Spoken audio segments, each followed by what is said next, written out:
മൈലപ്പറയിൽ കടയ്ക്കുള്ളിൽ വ്യാപാരിയെ കൊലപ്പെടുത്തിയ കേസിൽ 3 പേർ പോലീസ് കസ്റ്റഡിയിലായിട്ടുണ്ട്. ഒരു വാഹനവും പിടിച്ചെടുത്തു.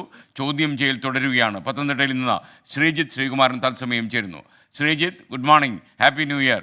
ശ്രീജിത്ത്, അദ്ദേഹത്തെ കൊലപ്പെടുത്തിയെന്ന് സംശയിക്കുന്ന 3 പേർ തന്നെയാണോ ഇപ്പോൾ കസ്റ്റഡിയിലുള്ളത്?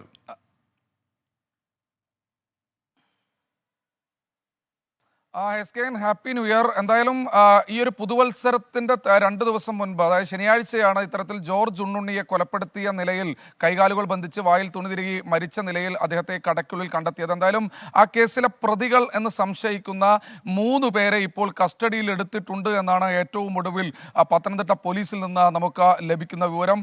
നിരവധി CCTV-കൾ പരിശോധിച്ചു, ഫോൺ കോൾ രേഖകൾ പരിശോധിച്ചു. അങ്ങനെയാണ് 3 പേർ ഇപ്പോൾ കസ്റ്റഡിയിലായിട്ടുണ്ട് എന്ന വിവരം. ആദ്യം ഇതര സംസ്ഥാന തൊഴിലാളി ക്യാമ്പുകൾ കേന്ദ്രീകരിച്ചായിരുന്നു അന്വേഷണം. ഇതര സംസ്ഥാന തൊഴിലാളികൾക്ക് വേണ്ട സാധനങ്ങളൊക്കെ തന്നെ, അതായത് അവർ തൊഴിലിന് ഉപയോഗിക്കുന്ന സാധനങ്ങളൊക്കെ തന്നെ വിൽക്കുന്ന ഒരു കടയായിരുന്നു പുതുവേലി സ്റ്റോഴ്സ്. സ്വാഭാവികമായി അവരെ കേന്ദ്രീകരിച്ച് ഒരു അന്വേഷണം നടത്തി. പക്ഷേ ഏറ്റവും ഒടുവിൽ നിർണായകമായ ഒരു വിവരം ഈ നിമിഷം നമുക്ക് ബ്രേക്ക് ചെയ്യാൻ കഴിയും.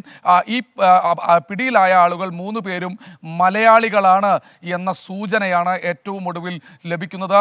ഒരു വാഹനം കസ്റ്റഡിയിലെടുത്തിട്ടുണ്ട്. അതൊരു ഓട്ടോയാണ്. ഈ ഓട്ടോയുടെ ഡ്രൈവർ അടക്കമാണ് ഈ 3 പേർ കസ്റ്റഡിയിലായിട്ടുള്ളത് എന്ന് മനസ്സിലാക്കുന്നു. നിരവധി CCTV-കൾ, ഞാൻ നേരത്തെ സൂചിപ്പിച്ചല്ലോ, നിരവധി CCTV-കളൊക്കെ തന്നെ പരിശോധിച്ചു. പക്ഷേ അതിലെവിടെയും ദൃശ്യങ്ങൾ ഉണ്ടായിരുന്നില്ല.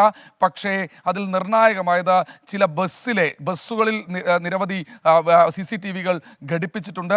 അങ്ങനെ ഒരു ബസ്സിലെ CCTV-യിൽ നിന്നാണ് ഈ ഒരു സംഘവും ഈ ഒരു ഓട്ടോയും ആ പ്രദേശത്ത് എത്തിച്ചേർന്നിട്ടുണ്ട് എന്നൊരു വിവരം ലഭിക്കുന്നത്. അങ്ങനെയാണ് അത്തരത്തിലൊരു പരിശോധനയിലേക്ക് പോലീസ് കടന്നിട്ടുള്ളത്. എന്തായാലും പത്തനംതിട്ട സ്വദേശിയായ ഒരാളടക്കം, പത്തനംതിട്ട കണ്ണങ്കര സ്വദേശിയായ ഒരാളടക്കമാണ് ഇപ്പോൾ പിടിയിലായിരിക്കുന്നത് എന്ന നിർണായകമായ വിവരമാണ്. ഇയാളെ ചോദ്യം ചെയ്തുകൊണ്ടിരിക്കുകയാണ്. ഇവരെ 3 പേരെയും ഒരുമിച്ചിരുത്തിയും വെവ്വേറെയും തനിച്ചും ചോദ്യം ചെയ്തുകൊണ്ടിരിക്കുകയാണ്. നിർണായകമായ വിവരങ്ങൾ അല്പസമയത്തിനകം തന്നെ നമുക്ക് ബ്രേക്ക് ചെയ്യാനാകുമെന്നാണ് കരുതുന്നത്. എന്തായാലും പട്ടാപ്പകൽ നടന്ന കൊലപാതകത്തിൽ പ്രതികളെന്ന് സംശയിക്കുന്ന 3 പേരിലേക്ക് ഇത്രയും പെട്ടെന്ന് തന്നെ എത്താൻ കഴിഞ്ഞു എന്നത് പോലീസിനെ സംബന്ധിച്ചിടത്തോളം വലിയ ചാരിതാർത്ഥ്യമുള്ള കാര്യമാണ്. പക്ഷേ ഇവരാണ് പ്രതികളെന്ന കാര്യത്തിൽ ഒരു സംശയം മാത്രമേ ഇപ്പോൾ ഉള്ളൂ എന്നാണ് പോലീസ് പറയുന്നത്. അത് ഉറപ്പിച്ച ശേഷം അല്പസമയത്തിനകം തന്നെ നമുക്കത് ബ്രേക്ക് ചെയ്യാനാകും. SKN.